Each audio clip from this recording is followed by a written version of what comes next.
सभी को नमस्कार। आज की जो हमारी वीडियो है वो सुरक्षा परिषद यानी कि सिक्योरिटी काउंसिल पे है। जैसा कि 12th क्लास में एक चैप्टर है अंतर्राष्ट्रीय संगठन, उसके अंतर्गत जो है यूएनओ की बातचीत की जाती है। तो हमने पिछली वीडियो में यूएनओ के अंगों की शुरुआत की थी कि कौन कौन से यूएनओ के अंग होते हैं। उसमें हमने सबसे पहले बात करी थी जनरल असेंबली यानी कि महासभा की। आज हम जो बात करने वाले हैं वो यूएनओ के दूसरे अंग यानी कि सुरक्षा परिषद के बारे में बात करेंगे, जिसको इंग्लिश में हम सिक्योरिटी काउंसिल भी कहते हैं। तो आइए वीडियो शुरू करते हैं और जानते हैं कि सुरक्षा परिषद क्या है, क्या कार्य करती है, इसके सदस्य कौन कौन है और इसकी कार्य व शक्तियां क्या क्या है। देखिए, अगर हम बात करें मेनली तो जो सिक्योरिटी काउंसिल है वो कहीं ना कहीं यूएनओ की कार्यपालिका कही जाती है। यानी कि यूएनओ में जो भी डिसीजन होते हैं महासभा के द्वारा उनको इम्प्लीमेंट करने का काम जो है वो सिक्योरिटी काउंसिल यानी कि सुरक्षा परिषद का होता है। सिक्योरिटी काउंसिल का भी वही मेन काम होता है, वो होता है अंतर्राष्ट्रीय शांति स्थापित करना। आपको बताया जब सेकेंड वर्ल्ड वॉर खत्म हुआ तो ये बात आई कि जब दो वर्ल्ड वॉर हो गए हैं तो किस प्रकार से विश्व को युद्ध से बचाया जाए। तो लीग ऑफ नेशन की जगह यूएनओ ने जगह ली। तो उसका उद्देश्य यही था कि विश्व में शांति स्थापित की जाए और वो शांति स्थापित करने का काम जो है वो सिक्योरिटी काउंसिल के द्वारा किया जाता है। अगर हम इसके स्ट्रक्चर की बात करें तो इसमें टोटल जो है 15 सदस्य होते हैं। अगर पेपर में क्वेश्चन आता है कि यूएनओ की सिक्योरिटी काउंसिल में कितने सदस्य होते हैं तो आप लगाओगे 15। अगर इनमें डिवीजन करें तो 5 जो होते हैं वो परमानेंट होते हैं और 10 जो होते हैं वो नॉन परमानेंट होते हैं। अब ये परमानेंट और नॉन परमानेंट पे क्या अंतर है आइए जान लेते हैं। देखिए, परमानेंट यानी कि स्थायी सदस्य, जैसा कि नाम से स्पष्ट है कि स्थायी सदस्य का मतलब होता है कि हमेशा ये इसके अंतर्गत रहते हैं। आइए जानते हैं 5 स्थायी देश कौन कौन से हैं। इसमें पहला नाम आता है अमेरिका का, फ्रांस, चीन, ब्रिटेन और रूस। ये जो 5 देश हैं ये यूएनओ के परमानेंट मेंबर हैं सिक्योरिटी काउंसिल के, हमेशा बने रहेंगे। इन सभी देशों को वीटो शक्ति प्राप्त है, यानी यदि यूएनओ में कोई प्रस्ताव आता है तो सभी देशों की सहमति आवश्यक है। यानी कि यूएनओ की में कोई भी प्रस्ताव आया तो इन पांचों मेंबरों का सहमत होना बहुत ही जरूरी है। यदि पांचों में से कोई एक देश भी प्रस्ताव पर वीटो करता है तो वो पास नहीं होगा। यानी कि कहने का तात्पर्य यह है कि अगर कोई देश असहमत हो जाता है इन पांचों में से तो वो यूएन में प्रस्ताव पास ही नहीं होता। यानी कि 5/5 सभी का सहमत होना बहुत जरूरी है। अगर एक भी असहमत होता है, वीटो शक्ति का प्रयोग करता है, तो उस प्रस्ताव को पास नहीं माना जाता है, यानी कि वो प्रस्ताव पास नहीं हो सकता। पेपर में कभी कभी क्वेश्चन आ जाता है कि P5 देश कौन से हैं, तो इन सभी देशों को P5 देश कहा जाता है। ये 5 परमानेंट मेंबर हैं, इसलिए P5 की संज्ञा भी देते हैं।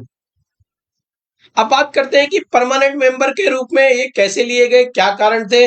तो अगर परमानेंट के मेंबर के रूप में बात करें तो जो सेकेंड वर्ल्ड वॉर था इसके विजेता थे, महाशक्तियां थी। तो यही कारण है कि इनको यूएनओ में जो है परमानेंट सदस्यता दे दी गई। बस हमें इस बात को ध्यान रखना है कि इन पांचों देशों के पास वीटो पावर होती है। अगर कोई भी देश असहमत होगा तो वो यूएन में प्रस्ताव पास नहीं होगा। हम बात करते हैं अस्थाई देश यानी कि अस्थाई सदस्य यानी कि नॉन परमानेंट मेंबर। देखिए, हमने जो बात करी थी ऊपर बात करी थी कि इसमें जो नॉन परमानेंट मेंबर होते हैं वो कितने होते हैं, 10 होते हैं। इनका चुनाव जो होता है वो 2 वर्ष के लिए किया जाता है। यानी कि अस्थाई सदस्यों का चुनाव 2 वर्ष के लिए होता है और इनका चुनाव जो है क्षेत्रीय आधार पर होता है। पूरे विश्व का प्रतिनिधित्व हो जाए उसी हिसाब से जो है इनका चुनाव किया जाता है।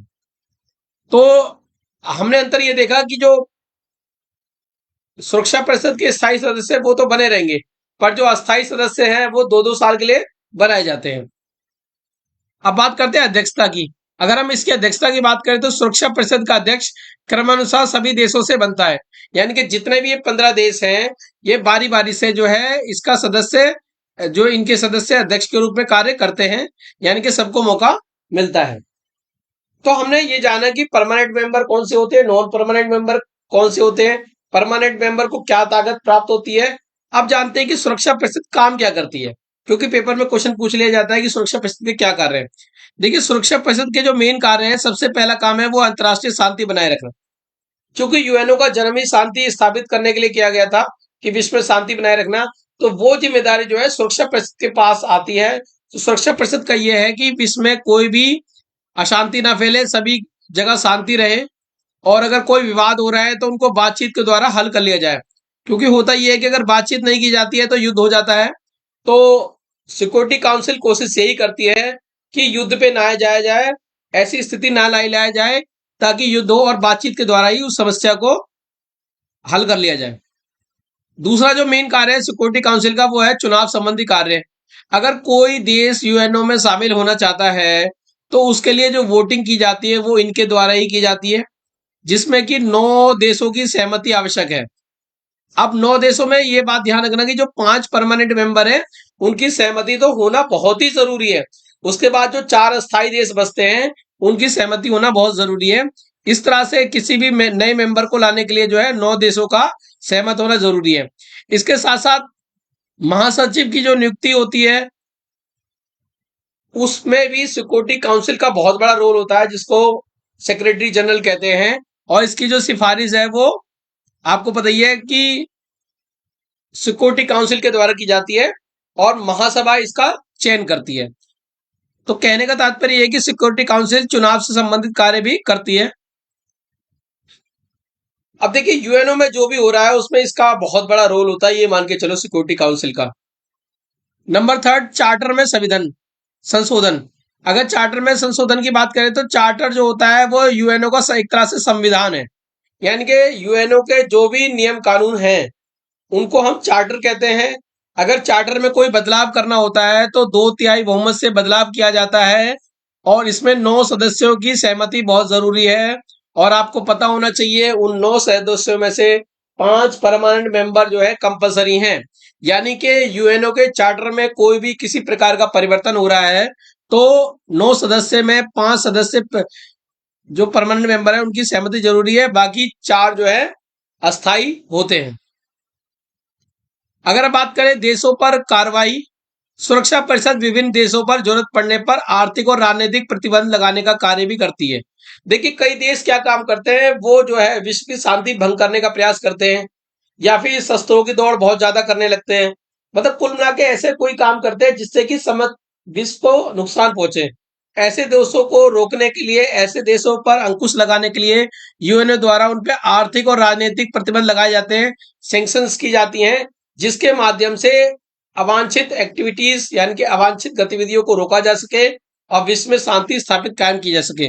तो यूएनओ के द्वारा जो है कई देशों पर इस तरह के आर्थिक और राजनीतिक प्रतिबंध समय समय पर लगाए जाते हैं, जो भी विश्व को कहीं ना कहीं नुकसान पहुंचाने की कोशिश करते हैं।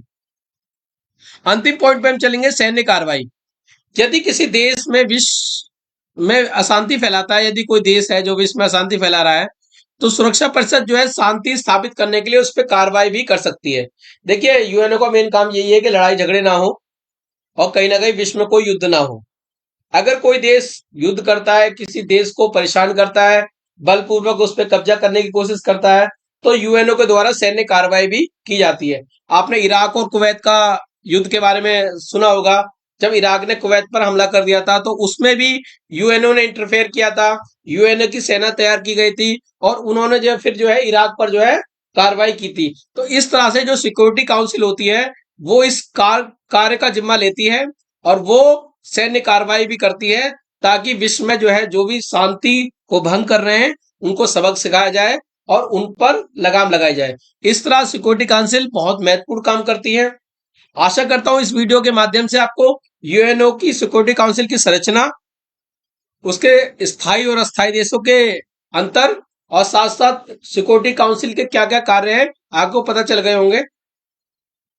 अगर आपको मेरी वीडियो अच्छी लगी तो आप मेरे चैनल सोनू कश्यप सर को सब्सक्राइब करें, ताकि आपको इसी तरह से और ज्ञानवर्धक वीडियो, टॉपिक से संबंधित वीडियो मिलती रहे। अगली वीडियो में हम किसी और टॉपिक के साथ जल्द हाजिर होंगे। तब तक के लिए टाटा बाय, धन्यवाद।